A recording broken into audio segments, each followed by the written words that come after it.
ಜೀವನದಲ್ಲಿ ಎದುರಾಗುವ ಸಂಕಷ್ಟಗಳನ್ನು ಕಂಡು ಹೆದರಬೇಡ ಮಗುವೇ.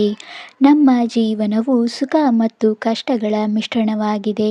ಇಲ್ಲಿ ಸಂಕಷ್ಟ ಎಂದರೆ ಕೇವಲ ದೊಡ್ಡ ಸಮಸ್ಯೆಗಳಲ್ಲ, ಮಾನಸಿಕ ಒತ್ತಡ, ಹಣಕಾಸಿನ ತೊಂದರೆ ಅಥವಾ ಅನಾರೋಗ್ಯವೂ ಆಗಿರಬಹುದು. ನಾವು ಸಂಕಷ್ಟ ಬಂದಾಗ ಬೇಗನೆ ಧೃತಿಗೆಡುತ್ತೇವೆ ಮತ್ತು ಭಯಪಡುತ್ತೇವೆ. ಆದರೆ ನಾನು ನಿನಗೆ ಹೇಳುವುದೇನೆಂದರೆ, ಭಯವು ನಿಮ್ಮ ವಿವೇಚನೆಯನ್ನು ಕುಂದಿಸುತ್ತದೆ.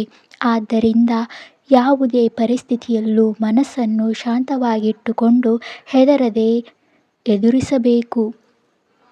ನಾನು ಯಾವಾಗಲೂ ನಿಮ್ಮೊಂದಿಗಿದ್ದೇನೆ. ಇದು ಭಕ್ತರಿಗೆ ನೀಡುವ ಅತ್ಯಂತ ದೊಡ್ಡ ಭರವಸೆ. ನೀನು ಏಕಾಂಗಿಯಲ್ಲ. ನಿನ್ನ ಪ್ರತಿಯೊಂದು ಹೆಜ್ಜೆಯಲ್ಲೂ ನಾನು ಅದೃಶ್ಯ ರೂಪದಲ್ಲಿ ನಿನ್ನ ಜೊತೆಗಿದ್ದೇನೆ. ಮನುಷ್ಯನಿಗೆ ಯಾರಾದರೂ ಜೊತೆಗಿದ್ದಾರೆ ಎಂಬ ನಂಬಿಕೆ ಬಂದಾಗ ಅರ್ಧದಷ್ಟು ಧೈರ್ಯ ತಾನಾಗಿಯೇ ಬರುತ್ತದೆ. ಮನುಷ್ಯನಿಗೆ ಯಾರಾದರೂ ಜೊತೆಯಾಗಿದ್ದಾರೆ ಎಂಬ ನಂಬಿಕೆ ಬಂದಾಗ ಅರ್ಧದಷ್ಟು ಧೈರ್ಯ ತಾನಾಗಿಯೇ ಬರುತ್ತದೆ. ಹಾಗಾಗಿ ನಾನು ನನ್ನ ಭಕ್ತರನ್ನು, ನೀವು ಎಲ್ಲೇ ಇರಿ, ಹೇಗೆ ಇರಿ, ನಾನು ನಿಮ್ಮನ್ನು ಗಮನಿಸುತ್ತಿದ್ದೇನೆ ಮತ್ತು ನಿಮ್ಮನ್ನು ಕಾಪಾಡುತ್ತಿದ್ದೇನೆ ಎಂಬ ದೃಢವಾದ ನಂಬಿಕೆಯನ್ನು ನಾನು ಅವರಿಗೆ ಕೊಡುತ್ತಿರುತ್ತೇನೆ. ನನ್ನ ಅಭಯ ಯಾವಾಗಲೂ ಇರುತ್ತದೆ. ನೀನು ಭಯಪಡುವ ಅವಶ್ಯಕತೆ ಇಲ್ಲ. ನಿನ್ನ ರಕ್ಷಣೆಗಾಗಿ ನಾನು ವಾಗ್ದಾನವನ್ನು ಕೊಡುತ್ತಿದ್ದೇನೆ. ಇದು ಕೇವಲ ಮಾತಲ್ಲ, ಇದು ನಾನೇ ನನ್ನ ಭಕ್ತರಿಗೆ ನೀಡುವ ಒಂದು ದೈವಿಕ ಭರವಸೆ. ನಿನ್ನ ಪ್ರಾರ್ಥನೆಗಳಿಗೆ ಶೀಘ್ರದಲ್ಲೇ ಉತ್ತರ ಸಿಗಲಿದೆ. ನೀವು ನನ್ನಲ್ಲಿ ಅನೇಕ ಬೇಡಿಕೆಗಳನ್ನು ಇಟ್ಟಿದ್ದೀರಾ. ನಿಮ್ಮ ಮನಸ್ಸಿನ ಆಳದ ಸಂಕಟಗಳು ಅಥವಾ ನೀವು ಬಯಸಿದ ಕೆಲಸಗಳು ವ್ಯರ್ಥವಾಗುವುದಿಲ್ಲ. ಅವುಗಳಿಗೆ ಫಲ ಸಿಗುವ ಸಮಯ ಹತ್ತಿರದಲ್ಲೇ ಇದೆ. ನೀವು ಭಕ್ತಿಯಿಂದ ಮಾಡುವ ಯಾವುದೇ ಪ್ರಾರ್ಥನೆ ನನಗೆ ಕೇಳಿಸಿದೆ ಮಗು. ಶೀಘ್ರದಲ್ಲೇ ಎಂಬ ಪದವು ನಾನು ನನ್ನ ಭಕ್ತರಿಗೆ ಹೊಸದಾದ ಆಶಾವಾದವನ್ನು ತುಂಬುತ್ತೇನೆ. ನಿಮ್ಮ ಕಷ್ಟದ ದಿನಗಳು ಮುಗಿದು ಒಳ್ಳೆಯ ದಿನಗಳು ಬರುವ ಭರವಸೆಯಲ್ಲಿ ಇದೆ. ಅಲ್ಲಿಯವರೆಗೂ ನೀವು ತಾಳ್ಮೆಯಿಂದ ಇರಬೇಕು. ಫಲ ಸಿಗುವವರೆಗೂ ಅಥವಾ ಪರಿಸ್ಥಿತಿ ಸುಧಾರಿಸುವವರೆಗೂ ಮನಸ್ಸನ್ನು ಸಮತೋಲನದಿಂದ ಕಾಪಾಡಿಕೊಳ್ಳಬೇಕು. ಆತುರಪಡದೆ. ಇದನ್ನೇ ನಾನು ನಿನಗೆ ತಿಳಿಸುವುದು. ಇದೇ ಸಬೂರಿ ಮಗು. ಪ್ರತಿಯೊಂದಕ್ಕೂ ಅದರದೇ ಆದ ಸಮಯವಿರುತ್ತದೆ. ಹಣ್ಣು ಮಾಗಲು ಸಮಯ ಬೇಕು.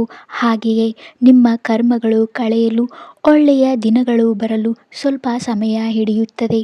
ಆ ಕಾಯುವಿಕೆಯ ಸಮಯದಲ್ಲಿ ನೀವು ಶಾಂತರಾಗಿರಬೇಕು ಮತ್ತು ನನ್ನ ಮೇಲೆ ಸಂಪೂರ್ಣವಾದ ನಂಬಿಕೆಯನ್ನು ಇಡಬೇಕು. ಯಾವುದೇ ಸಂಶಯವಿಲ್ಲದೆ ನನ್ನ ಬಾಬಾ ನನ್ನ ಕೈಬಿಡುವುದಿಲ್ಲ ಎಂಬ ದೃಢವಾದ ವಿಶ್ವಾಸವನ್ನು ನೀನು ಹೊಂದಬೇಕು. ಇದನ್ನೇ ನಾನು ಶ್ರದ್ಧೆ ಎಂದು ಕರೆಯುತ್ತೇನೆ. ಅರೆಬರೆ ನಂಬಿಕೆ ಇದ್ದರೆ ಮನಸ್ಸು ಚಂಚಲವಾಗುತ್ತದೆ ಮಗು. ಆದರೆ ನೀನು ನನ್ನ ರಕ್ಷಣೆಗೆ ಬಾಬಾ ಇದ್ದಾರೆ, ಅವರು ನನ್ನನ್ನು ರಕ್ಷಣೆ ಮಾಡುತ್ತಾರೆ ಎಂಬ ಪೂರ್ಣ ನಂಬಿಕೆ ಇದ್ದಾಗ ಎಂತಹ ದೊಡ್ಡ ಕಷ್ಟಗಳು ಕೂಡ ಎದುರಿಸುವ ಶಕ್ತಿಯನ್ನು ನಾನು ನಿಮಗೆ ಕಳಿಸುತ್ತೇನೆ ಮಗು. ನಿನ್ನ ಜೀವನದಲ್ಲಿ ಈಗ ಇರುವ ಕತ್ತಲೆ ದೂರವಾಗಿದೆ. ಇಲ್ಲಿ ಕತ್ತಲೆ ಎಂಬುದು ಕಷ್ಟಗಳು, ಅನಿಶ್ಚಿತತೆ, ದುಃಖ ಅಥವಾ ದಾರಿ ಕಾಣದ ಪರಿಸ್ಥಿತಿಯನ್ನು ಸೂಚಿಸುತ್ತದೆ. ನೀವು ಜೀವನದ ಕಠಿಣ ಹಂತದಲ್ಲಿದ್ದಾಗ ಎಲ್ಲವೂ ಮುಗಿದು ಹೋಯಿತೆ ಎಂಬ ಭಾವನೆ ಇರುತ್ತದೆ. ಆದರೆ ನಾನು ನಿನ್ನ ಬಾಬಾ. ಈ ಕತ್ತಲೆ ಶಾಶ್ವತವಲ್ಲ.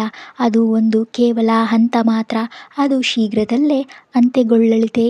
ರಾತ್ರಿಯ ನಂತರ ಸೂರ್ಯ ಉದಯಿಸುವುದು ಹೇಗೆ ನಿಶ್ಚಿತವೋ ಹಾಗೆಯೇ ನಿನ್ನ ಜೀವನದಲ್ಲಿ ಸಕಾರಾತ್ಮಕ ಬದಲಾವಣೆಗಳು ಬರಲಿವೆ. ನಿನ್ನ ಜೀವನದಲ್ಲಿ ಸಮಸ್ಯೆಗಳಿಗೆ ಪರಿಹಾರ ಸಿಗುವ ಸಮಯ ಹತ್ತಿರದಲ್ಲೇ ಇದೆ. ನಿನ್ನ ಕಣ್ಣೀರನ್ನು ಒರೆಸಲು ನಾನು ಬರುತ್ತಿದ್ದೇನೆ. ನಿನ್ನ ನೋವನ್ನು ಅರ್ಥ ಮಾಡಿಕೊಳ್ಳುತ್ತಿದ್ದೇನೆ ಮತ್ತು ನಿನ್ನನ್ನು ಆ ನೋವಿನಿಂದ ಮುಕ್ತಗೊಳಿಸಲು ನಾನು ಸಿದ್ಧನಾಗಿದ್ದೇನೆ. ಒಬ್ಬ ತಾಯಿ ತನ್ನ ಮಗು ಹತ್ತಾಗ ಹೇಗೆ ಓಡಿ ಬರುವಳೋ ಹಾಗೆಯೇ ನಾನು ನನ್ನ ಭಕ್ತರು ಸಂಕಷ್ಟದಲ್ಲಿ ಇದ್ದಾಗ ಕಂಡು ಸುಮ್ಮನಿರಲಾರೆನು. ನೀನು ಏಕಾಂಗಿಯಾಗಿ ಅಳಬೇಡ. ನಿನ್ನ ಕಣ್ಣೀರನ್ನು ಒರೆಸಿ ನಿನಗೆ ನೆಮ್ಮದಿ ನೀಡಲು ನಾನು ಸದಾ ಸಿದ್ಧನಾಗಿದ್ದೇನೆ ಎಂಬ ಭರವಸೆಯನ್ನು ನಾನು ನಿನಗೆ ನೀಡುತ್ತಿದ್ದೇನೆ. ಇದು ಕೇವಲ ಸಾಂತ್ವನವಲ್ಲ ಮಗು, ಇದು ನಾನು ನಿನಗೆ ನೀಡುತ್ತಿರುವ ವಾಗ್ದಾನ. ಭಕ್ತರು ನನ್ನ ಮೇಲೆ ಇಟ್ಟಿರುವ ನಂಬಿಕೆಗೆ ಪ್ರತಿಫಲವಾಗಿ ನಾನು ಭಕ್ತರ ಜೀವನದ ಜವಾಬ್ದಾರಿಯನ್ನು ಹೊರುತ್ತೇನೆ. ಎಂತಹ ಸಂದಿಗ್ಧ ಪರಿಸ್ಥಿತಿಯಲ್ಲೂ ನಾನು ನನ್ನ ಭಕ್ತರನ್ನು ಕೈಬಿಡುವುದಿಲ್ಲ ಎಂಬ ಭರವಸೆಯನ್ನು ನಾನು ನಿಮಗೆ ಕೊಡುತ್ತಿದ್ದೇನೆ.